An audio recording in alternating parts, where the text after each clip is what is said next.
Khadim Bakessal, cellule communication urgence panafricaniste. Aujourd'hui, vous avez resté pendant un moment, on ne vous a pas entendu.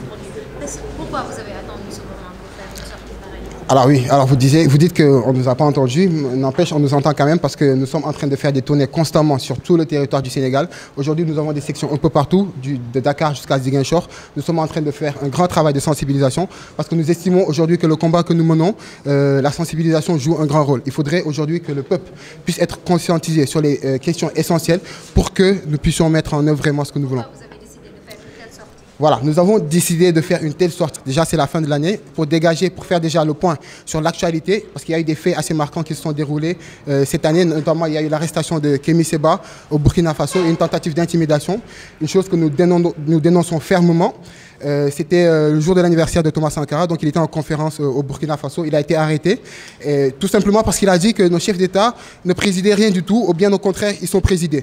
Et nous avons toujours été dans cette logique-là pour dire que nos dirigeants, ils sont soumis à l'impérialisme français. Ils se comportent comme des marionnettes de la France-Afrique, ils ne prennent pas leurs responsabilités.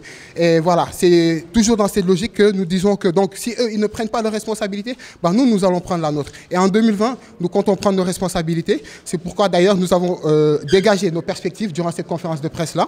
Donc, en 2020, nous comptons vraiment durcir le ton. Parce que pendant ces 3 dernières années-là, nous avons su imposer la question sur le franc CFA, sur les bases militaires françaises et sur l'impérialisme de façon générale.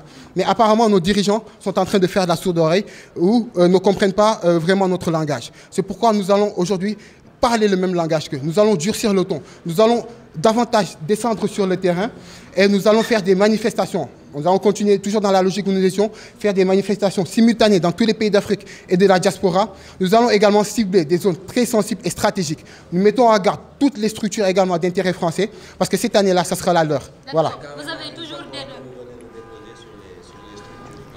Bah, qu'ils le prennent comme ils veulent. Nous, on a une explication à donner à personne. On a une explication à donner à personne. Voilà. D'accord, vous avez toujours dénoncé le franc CFA. Aujourd'hui, on annonce le passage du CFA vers l'éco. Quelle est votre position là-dessus? Alors, nous disons qu'en réalité, le franc CFA, ce n'est qu'un maquillage sale. L'éco, ce n'est qu'un maquillage sale du franc CFA. Parce qu'avec l'éco, ils disent qu'ils vont fermer les comptes d'opération. Ils vont retirer les représentants français de nos banques centrales. Des choses qu'ils démentissaient avant, qui disaient que ce n'est pas vrai quand on le disait. Alors qu'en réalité, la libre convertibilité, elle existe toujours. Les multinationales françaises, elles peuvent toujours transférer librement leurs richesses vers la France. Mais aussi, la France va continuer à fabriquer notre monnaie. Du coup, et c'est la France qui garantit toujours notre monnaie. Nous voulons notre souveraineté totale. Nous ne sommes pas dans le compromis aujourd'hui avec les oppresseurs. Nous ne sommes pas dans cette logique de leur demander de prendre ceci et nous, on garde cela. Non, nous, on veut tout prendre et gérer nous notre propre monnaie. Où est-ce qu'il est? Est-ce qu'il se porte bien actuellement? Il se porte bien, il est actuellement au Bénin, il est rentré au Bénin, il a été libéré, il a été condamné à 2 mois avec sursis et 2 millions d'amende. Actuellement, il est rentré au Bénin, il poursuit le combat. Voilà, donc nous maintenons nos propos, on ne regrette rien de ce que nous avons dit et nous allons continuer sur cette lancée. Alors, sur quelle base dites-vous que le Sénégal est en recul démocratique? Alors, le Sénégal est en recul démocratique parce que tout le monde a pu observer ces dernières années qu'aujourd'hui, il y a une injustice dans ce pays-là. Il y a une justice pour les uns, une justice pour les autres. Une justice qui vous traque lorsque vous êtes un anti-impérialiste, lorsque vous êtes un activiste et que vous vous battez pour les causes, pour le peuple.